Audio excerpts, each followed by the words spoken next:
Ah, les ETF, ces fonds négociés en bourse. C'est la promesse d'une diversification super simple, à portée de clic. Facile, efficace, on adore. Mais, et s'il y avait un piège? Si cette simplicité cachait en fait un vrai risque pour un portefeuille? Voilà la grande question, n'est-ce pas? On accumule les ETF, on se dit qu'on bâtit une sorte de forteresse bien diversifiée. Mais est-ce que c'est vraiment la réalité? C'est souvent un peu plus compliqué que ça. Allez, on va creuser un peu pour voir ce qui se passe vraiment en coulisses. Bon, rentrons dans le vif du sujet. Le premier truc à bien comprendre, c'est que cette recherche de diversification, elle peut paradoxalement se retourner contre nous si on n'y fait pas gaffe, bien sûr. Imaginons un peu le scénario typique. On prend un ETF monde pour avoir une exposition bien large, et puis on se dit, tiens, je vais renforcer les États-Unis avec un ETF S&P 500. L'intention est bonne, super bonne même. Le problème, on peut se retrouver à acheter en boucle les mêmes grosses boîtes, et du coup, une partie de l'effet de diversification s'envole. Et ce phénomène, il a un nom. Ça s'appelle l'overlap ou le chevauchement, si on veut le dire en français. C'est justement ce concept qu'on va décortiquer ensemble. Pour le dire simplement, c'est quand on se retrouve avec plusieurs fois la même action dans son portefeuille, mais sans même s'en apercevoir. Et ça mène à une surconcentration sur certains titres, sur certains secteurs, bref, tout le contraire de ce qu'on cherchait à faire au départ. Prenons un exemple que tout le monde connaît, Apple. C'est un géant. Avec sa capitalisation boursière colossale, cette entreprise est un poids lourd dans plein d'indices. Du coup, si on combine des ETF qui suivent ces indices, on augmente mécaniquement son exposition à Apple. Et parfois, ça devient complètement démesuré.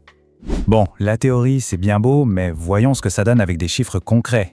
C'est souvent là que ça fait tilt. Allez, premier cas d'école, un grand classique. On combine un ETF monde du style MSCI World avec un ETF S&P 500 pour bien couvrir le marché américain. Et là, le résultat est frappant. Quasiment toutes les boîtes du S&P 500 sont déjà dans l'indice monde. En gros, c'est un peu comme si on achetait 2 fois le marché américain. Mais attention, le nombre d'entreprises, c'est une chose. Ce qui compte vraiment, c'est leur poids dans l'indice. Et là, accrochez-vous bien, quand on regarde la pondération, le chevauchement grimpe à 62%. Ça veut dire que près des 2/3 du portefeuille sont en fait identiques. La surpondération en actions américaines, elle devient juste énorme. 62%. Voilà l'ampleur de la concentration qu'on peut s'imposer sans le savoir, alors même qu'à la base, on voulait tout l'inverse. C'est fou, non? Deuxième exemple, tout aussi populaire, on décide d'associer un ETF S&P 500 pour le marché américain en général avec un ETF Nasdaq 100 pour mettre l'accent sur la tech. Et là encore, le constat est sans appel. Le Nasdaq 100, c'est en très grande partie une sélection du S&P 500. Les géants de la tech, Microsoft, Amazon, Apple et compagnie, pèsent très lourd dans les deux indices. L'intersection est donc massive. En termes de poids, le chevauchement atteint 44%. Donc posséder ces deux ETF, c'est faire un pari énorme sur la tech. On pense ajouter une couche de diversification, mais en fait, on met presque la moitié de ses billes dans le même panier. Alors, maintenant qu'on a vu ça, est-ce que cet overlap est juste un risque à fuir à tout prix? Ou est-ce qu'on pourrait le transformer en un outil stratégique? C'est un peu une pièce à deux faces en fait. D'un côté, il y a le risque. On se retrouve avec une surexposition qu'on n'a pas choisie, qu'on subit. Mais de l'autre côté, il y a l'opportunité, une surpondération assumée qui reflète une conviction forte. C'est ça l'approche stratégique. Si on croit dur comme fer au potentiel de la technologie par exemple, on peut consciemment utiliser ce chevauchement pour y être plus exposé. Là, l'overlap n'est plus un accident de parcours, c'est une vraie tactique. Mais bien sûr, ça veut dire qu'on a fait ses devoirs, qu'on a une analyse solide et qu'on accepte de prendre un risque plus concentré si jamais le secteur performe moins bien. Bon, on arrive au bout de ce décryptage. Résumons un peu les points vraiment essentiels à garder en tête pour naviguer plus intelligemment dans cet univers des ETF.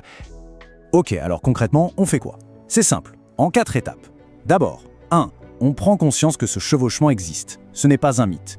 2. On analyse son propre portefeuille. Il y a des outils pour ça, pour voir où ça se superpose.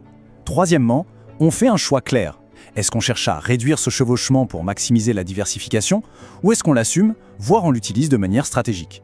Et enfin, 4e point crucial, un portefeuille ça bouge. Il faut le surveiller, le réévaluer. Ce n'est pas un truc qu'on fait une fois et qu'on oublie. La question finale, c'est donc celle-là.